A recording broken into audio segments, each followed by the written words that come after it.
daawwattoota OMN oduu ijootiin isinitti himam. Waraanni Bilxiginnaa Shawaa Kaabaa aanota hedduu keessatti manneen jiraattota gubaa akka jiru maddeen keenya naannichaa himane.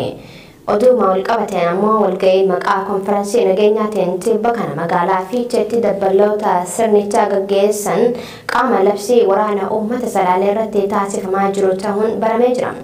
Sababa shanee deeggartan jiruun yakka tokko malee uummata nagaa maneedhaarraa baasuun rashanaa kan jiran waraanni Bilxiginnaa fi dabballoonni sirnichaa yakka suukanneessaa uummata irratti raawwachaa jiran itti fufuudhaan manneen qotee bulaa fi oomisha isaanii gubaa akka jiran maddeen keenya naannichaa irraa beekuun danda'amee jira. Salaalee aanota akka Dagam, Kuyyuu, Warra Jaarsoo, Hidhabuu Abootee fi Yaayyaa Gullallee keessatti yakki hamaan qotee bultoota irratti raawwatamaa jiraachuu kan himan jiraattonni. Manneen qotee bulaa gubuu namoota nagaa hidhuu deeggartoota shaneeti jechuun midhaan isaanii saamuu fi gubuun qaamolee Bilxiginnaatiin raawwatamaa jira jaane. Ijoo keenyatti aanuun badii tokko malee magaalaa Finfinnee keessaa qabamanii kan hidhaman daldalaa fi abbaa ijoollee torbaa kan ta'an obbo Katamaa Iddeessa reebicha humnoota tikaatiin mana hidhaa keessatti irra gaheen du'ane. Namni kun hidhannoo seeraan alaa qabda jaamuun mana hidhaa Furii naannoo Finfinnee jirutti hidhamanii guyyaa tokko keessatti lubbuun isaanii dabartee jirti. Ijoo keenya gama birootiin tooftaan jijjiirama bobbaa waraanaa taasifame yeroo gabaabduu keessatti sirna Bilxiginnaa barbadeessuu yookaan dirqisiisuudha jedhu pirezidaantiin Tigraay Dr. Dabratsiyoon Gabramikaa'el. Tibba kana waraanni humna ittisaa Tigraay magaalota qabatee ture tokko tokko gadi lakkisuu hordofee komaandii poostiin loltummaa Tigraay tooftaa waraanaa haaraa taasisuu isaa beeksisee ture.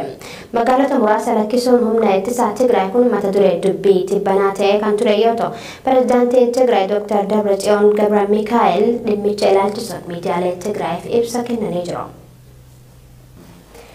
Walwaraansi Itoophiyaa keessatti waggaa lakkoofsise tooruma itti fufee nageenyaa fi tasgabbii biyyoota gaanfa Afrikaa duraanuu raafama keessa jiru kan hubuudha jaani gamtaa Afrikaatti bakka bu'aan gamtaa Awurooppaa kan ta'an Alexander Rantas. Rakkoo Itoophiyaa furmaanni siyaasaa hatattamaan barbaadamuu baannaan waraanni biyyattii naannicha kan unkuru ta'uun ammuma mul'ataa jira jiru.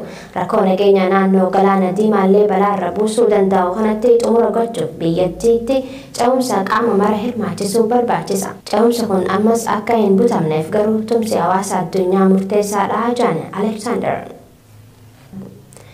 Ijoo keenya xumuraatiin himannaawwan 11 irratti kan dhiyaatan keessaa 2 seera balaa uumamaa cabsuu fi kabajuu ja'uun hidhaan cimaan waggaa 4 kan itti murtaa'e.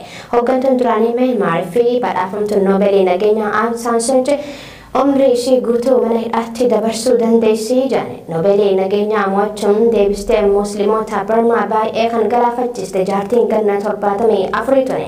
Filannoo hatuun aangoo qabatte jaanii barcuma ishii irraa buusanii hidhaa seensisane.